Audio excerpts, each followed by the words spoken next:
About 8 years ago, a 22-year-old man killed 8 people in Santa Barbara. His explanation? Women rejected him and deprived him of a happy life, and he was going to get his revenge on the women who rejected him and on the men who succeeded where he failed. About 4 years ago, the man who carried out the terrorist assault directed at women praised the Santa Barbara killer in his Facebook post before he killed 10 people. They identified as incels, or involuntary celibates, who are usually men, but can also include women, who form online groups to discuss their difficulties finding love and relationship fulfillment. Many argue the incel community is depressed, nihilistic, full of misogyny, and a pathway to suicide and harm. However, there's more to the story than that. Today, psych students, we're going to be talking about what it means to take the black pill, why we need to pay attention to black pill culture, and some suggestions for anyone involved in these circles. These communities often take refuge on the website known as Reddit. Some of these communities have been banned for violent content. The term black pill is borrowed from the movie The Matrix, in which the concept is basically that you're provided a choice. There's a red pill. If you take the red pill, you will kind of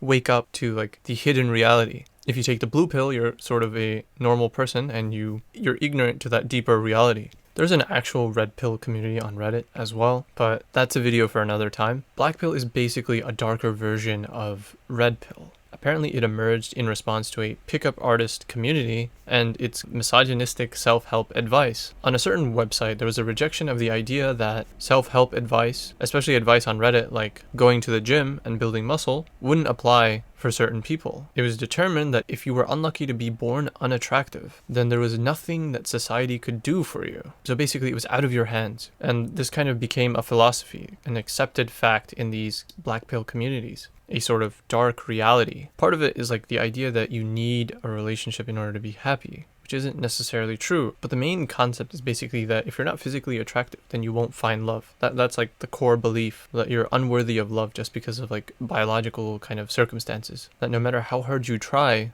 if you're unattractive, you won't find a relationship and you'll only end up sadder. Members of the black pill community admit that these views are fatalistic, that instead of trying to work on your flaws and improve who you are and search for someone who will accept you despite those flaws, you just decide that you're intrinsically unworthy of love and you just don't make an effort towards finding it. And even if you get affection and attention from someone, you assume that there's like an ulterior motive. They're actually trying to be cruel to you and they're lying, they're not being honest. It's bad enough that you believe that you're unattractive because confidence is about accepting how you look and how you are, making the best of what you have, right? I've been called ugly before, I've been called handsome before, but I choose not to dwell on the negative.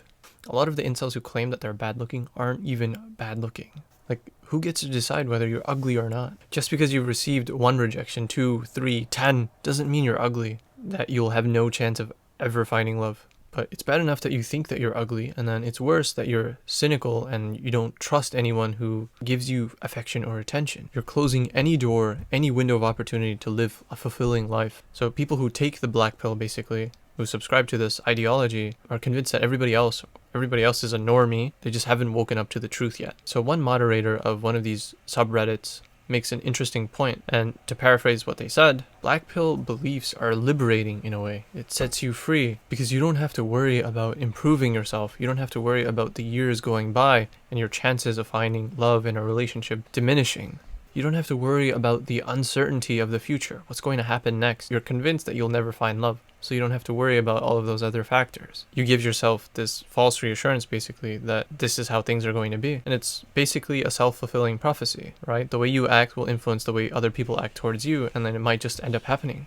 And the moderator adds that this is a depressing outlook on life, to say the very least. There are female moderators in these communities who want to help and don't actually subscribe to these black pill beliefs, but they often feel overwhelmed. One mentions that the community has given her some dark thoughts about herself and her relationship. In these communities, there's casual sexism that goes on, and that's tolerated because it's expected. Along with this sexism, there's self-deprecating humor, and then there's the glorification of suicide and violence. Like, you're praised for insulting yourself and for planning suicide. Black pillars have accepted the idea that they should stop coping because nothing will work for them. Their claim is basically that there's no therapy for your face. Why should we pay attention to black pill culture? Because its negativity is influencing young men and women. Many people involved in these communities admit to feeling more depressed and having more intrusive thoughts since joining. research has shown correlations between aggression and suicide, both of which are present in this community. Researchers studying high-risk populations have found connections between violent behavior and lifetime suicidal ideation, and between violent behavior and actual suicide attempts. And these can increase when there are variables like social phobia and anxiety, which are things that are also found in this community because many of them are afraid of approaching women or people in general. One of the issues is that it's assumed that you're only successful if you can land a relationship. That's a very awful benchmark of success and happiness. And then there are men who feel entitled to women, entitled to having women. To make matters worse, they assume that women are all shallow and only care about appearances and like looks, superficial things like that. Matt Engler Carlson, director of the Center for Boys and Men at California State University, Fullerton, suggests that hatred for women is really just a mask for the pain underneath, because some people react by seeing incels and blackpillers as opinions rather than as people. Telling them that they're just depressed or they're crazy or that they have low self-esteem will only push them further away. It tells them that they're nothing more than an idea, that they really are worthless.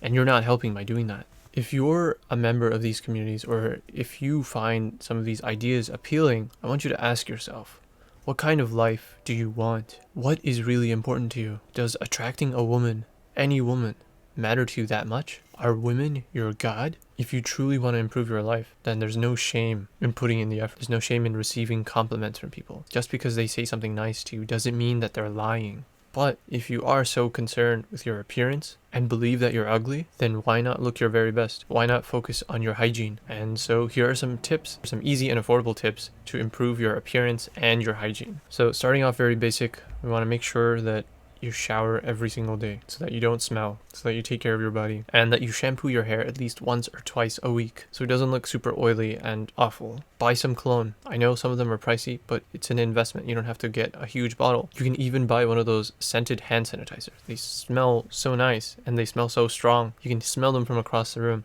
But the point is, you smell better, you feel better. People notice. They're more likely to spend time with you. Then try wearing clothes that fit you better. Not too loose and not too tight. Diversify your wardrobe. For your pants, instead of only wearing jeans, you need to buy chinos. I'm telling you, I'm the biggest chino fan ever. The diagonal pockets, you put your hands inside the diagonal pockets, you look like a Chad. I'm telling you, guarantee you, you just need this combo. I'll give you the combo soon. For shirts, get a few button-down shirts and then experiment with rolling up the sleeves. Not rolling them up, folding them up. You fold them up, right? Tuck them into a chino. Wear a decent looking belt. It doesn't have to be expensive. You can get one for like $10. Fold up the sleeves, tuck it into a chino. You'll look good. You might want to experiment with your hairstyle as well. If you've had the same hairstyle since you were 4 years old, then maybe it's time you think about something else. If you have kind of long hair, try to shorten it. Shorten it from the sides, shorten it from the middle. Try combing it. If you don't comb your hair, try combing your hair. If you want to add some spice, get a watch. There are affordable options. You can get a Timex Weekender, very affordable. Add that to your outfit, you'll look fresh. And you can actually check the time instead of fumbling for your phone. The point is to be your most authentic self. You want to be the best version of yourself, and you want to be comfortable in your own skin, in your own shoes, regardless of what other people tell you or say, because smelling better, looking better, dressing better will make you feel better. And obviously you have to stop berating yourself and insulting yourself like, no matter what I do, I'll always look ugly. If you have that mindset, it will happen. You will always see yourself as ugly if you tell yourself that you're ugly. I'm not telling you to lie to yourself, and you're not supposed to be doing this to impress anybody else. Get some positive friends, play some sports, and get out of your comfort zone. Watch some Jordan Peterson. He can change your life. I know he changed mine. Don't give someone else or some external variable the power to determine your happiness and well-being. Just because someone thinks you're unattractive, just because someone rejects you, just because 5, 10 people reject you, just because 100 people reject you, doesn't mean that you're unworthy. You can decide to give yourself worth, and you can decide to look better, and you can decide to feel better about yourself. It really does start with some effort and learning to tone down negative feedback from others and from yourself. It's not easy, but it's definitely a lot better, more sustainable than insulting yourself and thinking that things will never change. Hopefully that was insightful, and I hope you guys enjoyed. If you did, be sure to support the video with a thumbs up and share with your friends. Consider subscribing because I post weekly videos. Thanks so much for watching, and I'll see you guys in the next one.